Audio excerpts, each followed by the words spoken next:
হরে কৃষ্ণ বন্ধুরা, আজকের এই ছোট্ট ভ্লগে তোমাদের প্রত্যেককে স্বাগত জানাই। এই ভ্লগটির মধ্য দিয়ে তোমাদের সঙ্গে শেয়ার করব মহারাষ্ট্রে আমরা কিভাবে জন্মাষ্টমীর দিনটি কাটালাম। তো ছোটোবেলা থেকেই মাকে দেখে এসেছি এবং পাড়ার কাকিমণি মাসি ওনাদেরকে দেখে এসেছি জন্মাষ্টমীর দিনটি খুব সুন্দর করে ওনারা পালন করেন। সেই সারা দিন উপোস করার পর রাত্রি 12টার সময় গোপালকে স্নান করানো হয়, তারপর নতুন জামা পরানো হয়, ভোগ লাগানো হয়, কীর্তন করা হয়। তো কখনো কখনো আমি মায়ের সঙ্গে ছোটোবেলায় উপোস করেছি, কখনো হয়তো পুরোটা দিন থেকেছি, কখনো হয়তো ফল খেয়ে থেকেছি, কখনো নির্জলা থেকেছি, যে বছর যেরকমটা পেরেছি। মায়ের সঙ্গে কিন্তু চেষ্টা করেছি পুজোর আয়োজনে সামিল হওয়ার। তো এখন যেহেতু বাড়ির থেকে অনেক দূরে, মায়ের মতো কাকিমণিদের মতো অত সমস্ত কিছু দিয়ে তো আয়োজন করতে পারিনি, তবে মনে হয়েছে যে অল্প কিছু দিয়ে যেটুকুই পারি সেটুকু দিয়েই একটু আয়োজন করা যাক। তো সেই মতো দুধ, তারপর মাখন, দই, ফল, লাড্ডু, এই অল্প কিছু দিয়েই আমি আয়োজনটা করেছিলাম এবং বাড়িতে আমরা দুজন মিলে পুজো করলাম। তো আমার সঙ্গে সঙ্গে ও উপবাস ছিল সারা দিন। তারপর আমরা সন্ধেবেলার দিকে পুজো দিলাম এবং তারপরে একটু প্রসাদের ব্যবস্থা করা হয়েছিল। সবার আগে প্রসাদ এই আংশ, রিয়াংশ, ওরা তো আমার সর্বক্ষণের সাথী, প্রায়শই আমার সঙ্গে ঘরে আসে, গল্প করে থাকে। তো ওদের দুজনকেই সবার আগে প্রসাদটা দিয়ে দেওয়া হলো। এখানে খিচুড়ি করা হয়েছিল, মানে খিচুড়ি ভোগটা আমরা ভোগে দিইনি, যাদেরকে আর কি নিমন্ত্রণ করা হয়েছিল ওনাদের জন্য একটু আলাদা করে খিচুড়ি করা হয়েছে। আর তারপরে ভারতের বিভিন্ন জায়গায় কিন্তু এই জন্মাষ্টমী উপলক্ষে দহি হান্ডির আয়োজন করা হয়। আমরা হিন্দি সিরিয়ালগুলোতে কিন্তু দেখি। তো বিভিন্ন জায়গায়, মহারাষ্ট্রেরও বিভিন্ন জায়গায় এই দহি হান্ডির আয়োজন করা হয়েছে।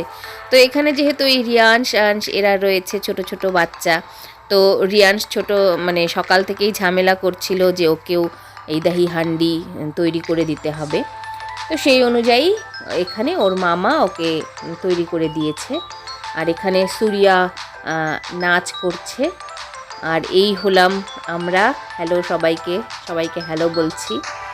তো এই যে দহি হান্ডির যে প্রথাটা, এটা হয়তো সবাই জানি আমরা, যে কানহা মানে গোপাল যে ছোটোবেলায় যে মাখন চুরি করে খেত, সেই চুরি করাটাকে আটকানোর জন্য গোপিনীরা কী করতেন, অনেক উঁচুতে শিকে করে তারপরে মাখনটাকে কিন্তু হাঁড়িতে করে শিকে করে বেঁধে রাখা হতো।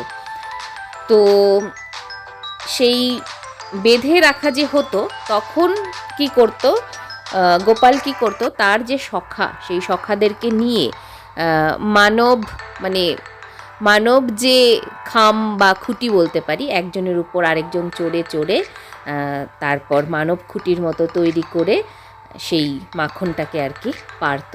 তো এখানে আমি অংশের সঙ্গে গল্প করছিলাম কিভাবে কি দিয়ে আর কি ওটা ফোড়া হবে। তো ওই যে উপরে নারকেলটা দেখতে পাওয়া যাচ্ছে, ওই নারকেলটা দিয়ে হাঁড়িটাকে ফোড়া হবে। তারপর হাঁড়ি ফোড়ার আগে এখানে আমাদের একটু নাচের পর্ব চলছিল। তো আমি তো নাচতে পারি না, তো এখানে যোগিতাজি ছিলেন, উনি যেরকম করে দেখিয়ে দিচ্ছিলেন স্টেপগুলো, আমরা জাস্ট কপি করছিলাম। তো আমাদের নাচ হয়ে যাওয়ার পর তারপরে দহি হান্ডি ফোড়ার পালা এবার।